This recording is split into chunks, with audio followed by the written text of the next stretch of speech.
நாம் இன்றைக்கி பார்க்க போகிற கதை வந்து ஏழ்மையாக இருந்தாலும் சில பேர் நாணயத்தை விடாமல் நேர்மையாக இருக்கிறாங்க. சில பேர் பணக்காரங்களாக இருந்தாலும் நேர்மை தவறி நடக்கிறாங்க. அதாவது நேர்மை என்றது அவங்களுடைய நிலைமை அந்தஸ்தை பொறுத்து இல்லை, அவங்களுடைய மனநிலைமை. இதை வச்சுன்னு ஒரு கதையை பார்க்கலாம். இன்றைக்கி ஒரு நாள் சோழன் எக்ஸ்பிரஸில் காலையில் 8 மணிக்கு சென்னையிலேருந்து கிளம்பிச்சு. ஒரு செகண்ட் கிளாஸில் வந்து பஞ்சு மாமாவும் பார்வதி மாமையும் உட்கார்ந்துருந்தாங்க. தஞ்சாவூரில் உள்ள பெண் வீட்டுக்கு போகிறாங்க. லக்கேஜ் ரொம்ப அதிகம் இல்லை. பார்வதி மாமிக்கு எழும்பூர்லேயே ஆனந்த விகடன் மங்கையர் மலர் ரெண்டும் வாங்கி கொடுத்து விட்டார். ரயில் புறப்பட்ட சில நிமிடங்களில் மாமி அதில் மூழ்கி விட்டாங்க. மாமாவுக்கு அதில் ரொம்ப இன்ட்ரெஸ்ட் இல்லை.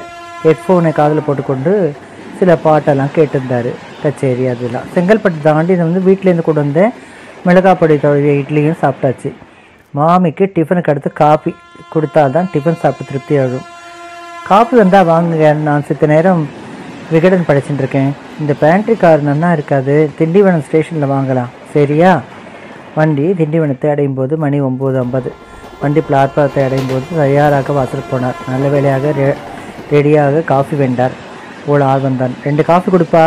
முதலில் ஒரு காஃபியை வாங்கி மாமியிடம் கொடுத்துட்டு மீண்டும் 2வது காஃபியை சீட்டில் வைத்துவிட்டு அவன் படம் கொடுக்க திறந்தார்.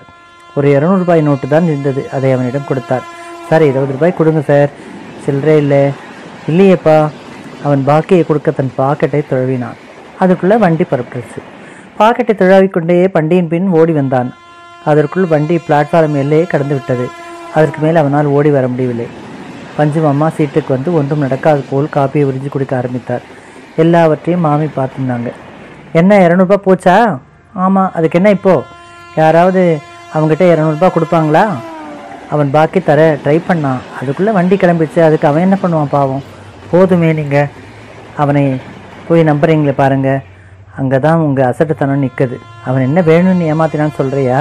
இல்லையா பின்ன? அவன் சும்மா பாக்கியை கொடுக்க வண்டி பின்னாடி ஓட வர மாதிரி சீன் போட்டிருக்கான். அதை கூட புரிஞ்சிக்க தெரியலையே உங்களுக்கு. போனால் போகிறது விடு, பாவம். பணத்தை கோட்டை விடுது இல்லாமல் அவனுக்கு வக்காலத்து வேறு பேசுகிறீங்க. போதும், உங்கள் சாமர்த்தியம் போராது, வாய முடின்னு வாங்க அப்படின்னு. இந்த சம்பாஷணை வண்டியில் இருந்த அனைவரும் பார்த்தார்கள். அவர்களுக்கு இது ஏதோ டிவி சீரியல் பார்ப்போல் ரசித்து பார்த்தார்கள். பலருக்கு மாமா ஒரு அசடு போல தெரிந்தார். சிலர் இந்த மாமிக்கு ஆனாலும் வாய் ஜாஸ்தி, மாமாவை எப்படி மட்டம் தட்டுறாங்க என்று நினைத்து கொண்டார்கள். வண்டியின் வேகம் அதிகரிக்க எல்லோரும் இந்த சம்பவத்தை மறந்து அவர்கள் வேலையை செய்து கொண்டிருந்தார்கள். மாமா மீண்டும் கச்சேரி தொடர்ந்தார். ஆனந்தமாக கண்ணை மூடி ரசித்து கொண்டிருந்தார். அதில் 200 ரூபாயை மறந்தே போயிட்டார். அரை மணி நேரத்துக்கெல்லாம் விழுப்புரம் ஜங்ஷன் வந்தது. அது ஒரு ரிசர்வேஷன் கம்பார்ட்மெண்ட்டு என்று பாராமல் கூட்டம் முண்டி எடுத்துக்கொண்டு ஏறியது. எல்லோருக்கும் அவரவர் அவசரம். கூடவே ஒரு 15 வயது பையனும் ஏறினான். அவன் அங்குலமாக முன்னேறி இந்த மாமாவோட சீட் அருகில் வந்தான். சார், திண்டிவனம் ஸ்டேஷனில் இன்றைக்கி காஃபி குடிச்சிங்களா? ஆமாம்ப்பா. இந்தாங்க உங்கள் 180 ரூபாய் என்று சொல்லி ஒரு 100 ரூபாய் என்றும் 420 நோட்டாயை கொடுத்து அவர் கையில் திணித்தான். அவருக்கு சட்டென்று புரியவில்லை. சார், நீங்கள் காஃபி வாங்கினீங்களே, அவர் பையன்தான் நான்.